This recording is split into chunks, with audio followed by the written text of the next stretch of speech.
there's nothing more frustrating than having a drain that keeps clogging. The water doesn't go down, it floods my bathroom over and over again, and to have plumbers come and try to fix it, and it just keeps happening. So frustrating.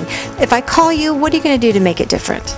We're going to come over and clean your pipe and then put a brand new pipe inside the old pipe so that it doesn't happen again. Now that sounds really interesting, kind of like a little magic trick. We've shot some film. Let's watch it, and you tell me what the process is. Okay. The first thing that we do is we come over and we have to string a cable through your sewer line so that we can pull this new pipe that we're going to create inside your old pipe into place. Sometimes we're doing whole lines, sometimes we're just doing partial pieces. This is actually where we're pulling that cable out of the sewer line down at a manhole so that we can start fishing it back into the house. Once that cable's through, we're able to take a sewer camera in and see exactly where the problem is and what is causing the problem, so that we can build that new pipe to be the right size and the right diameter for the pipe that you have in there right now. Okay. It looks like you got a camera that you're looking at, and we're looking inside the drain right now. Yep, you can actually look in some places. You can see a crack on the side of the pipe. As we come up to it here on the left side, you can see a crack there. Then we hit a circular joint, then there's some more cracking, and as we get down here we're able to see what the real problem is. If you look on the left there, you're able to see the tree roots are actually grown through and broken the pipe, and because the pipe is broken, it's actually allowed the pipe to rust out and fall apart on the bottom side as well. You can see down in the bottom there where there's actually rocks that are poking out into the drain that will cause things like toilet paper and other things that you put down your drain to get hung up and back up and flood your house. Okay, so this, but I'm thinking this is like under the house, under the driveway. How the heck would you fix this if you'd have to dig a big hole in the ground to dig up this pipe? Yeah, this is actually a shot of the pipe that we're going to put inside the pipe right now. You can look at the blue bladder that actually inflates it. The white is actually the fiberglass that we're actually going to leave inside the pipe as the new pipe. Okay. Then you mix up an epoxy. Yep, here's us pouring the epoxy into it. We pour it into the pipe and into the bladder, between the bladder and the felt is what we call it. And then we use big rollers to push it into the felt so that it has a nice saturation, so that we know that there's not going to be any weak spots in it.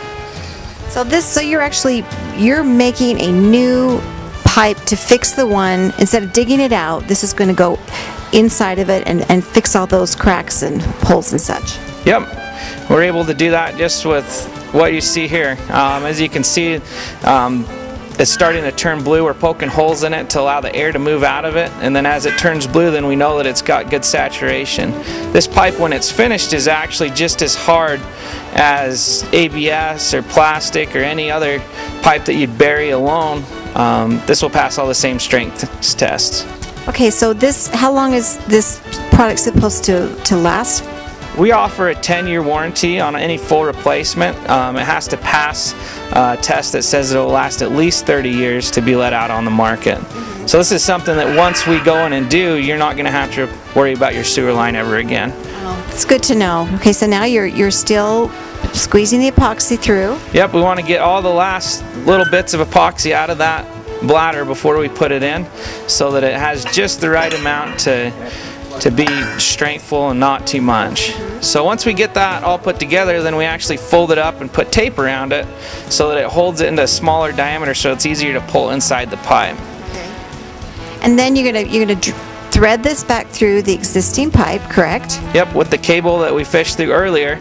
You can see as it's going into the pipe, we're just taking and sliding this new fiberglass pipe into the old pipe.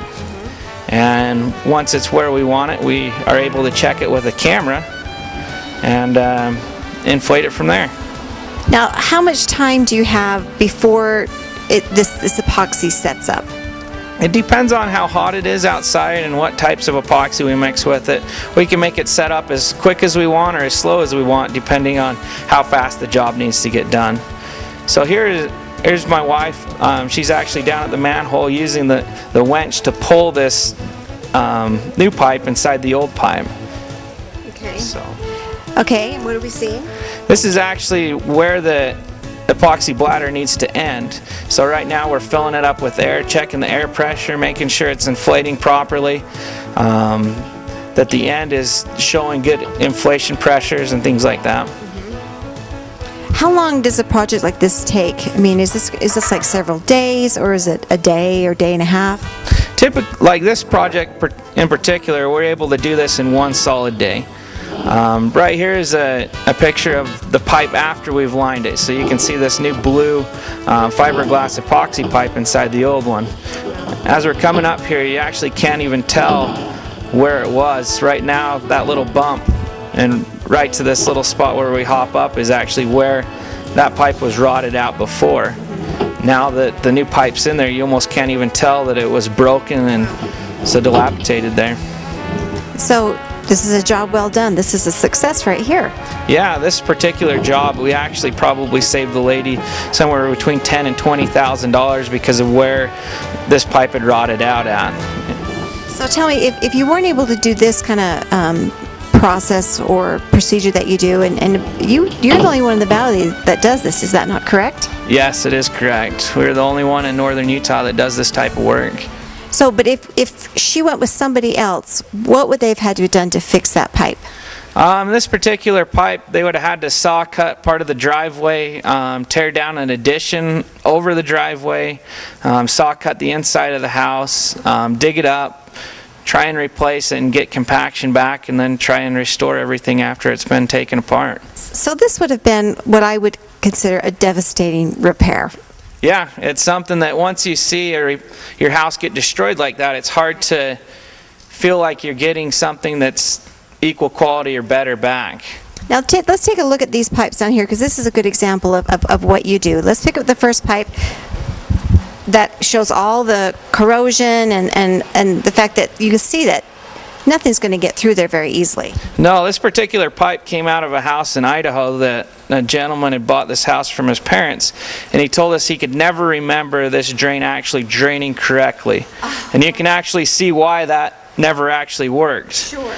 So we were able to take and clean the pipe out and get a lot of the debris out of it, and then eventually we actually put one of these liners inside it. Okay, let's see what it looks like when it's all cleaned out. It's amazing. It looks to me like you wouldn't be able to clean that. Yeah, we have all kinds of different devices using high pressure water, air, or even just traditional drain machines to get all this debris out so that when we're ready to line it, there's as little or no debris in there as possible. So this one has the liner in it that we talked about in the video. Yep, this new blue pipe inside the old pipe actually epoxies itself to the old pipe. Same, super strong. It's a lot slicker, so it allows debris and things like that to slide through the pipe a lot easier, so you have less problems with it clogging. It just seems like a genius idea to me that someone actually figured this out, and what a great way to salvage something that could have been a devastating repair for a homeowner. Yeah, when you have, this particular project, he had this pipe all the way across his house. So to come in and saw cut this guy's basement from one end of the house all the way to the other, yeah, the dust, the displacement, you'd have to move out of his house for a week while we saw cut it to pieces, and then trying to clean all the dust and the air ducts and put carpet in and clean the walls. I mean, it's detrimental what you'd have to do to your house. It's a total domino effect of a catastrophe when something that happens. But you can come in and within a day you can diagnose the problem and you can fix it right there on the spot. Yep. Back over here. And then let's look at this pipe right here. This is actually kind of a demo piece that we built in the shop. You can see where we actually took a saw and cut out a slit in it, and then we put a new pipe inside the old pipe, and you can see this is really strong. It actually epoxies itself to the old pipe, so if this was in the ground and there's tree roots growing through it, those tree roots can't grow through that epoxy and actually cause the same repeat problem again. Well, what's interesting to me is you can tell that this to me looks like an ancient, really old pipe in somebody's house that's quite old, and then this looks like newer material to me. So you can work with all kinds of materials. Yep, if there's a pipe, we can put a new pipe inside of it, whether it's sewer, concrete, cast iron, clay, plastic. We can do conduits, storm drain lines, anything that's circular that has a problem, we can put one of these in it. Well, that was just so interesting and such a great thing to know. Thank you so much, Scott, from Bridge Plumbing.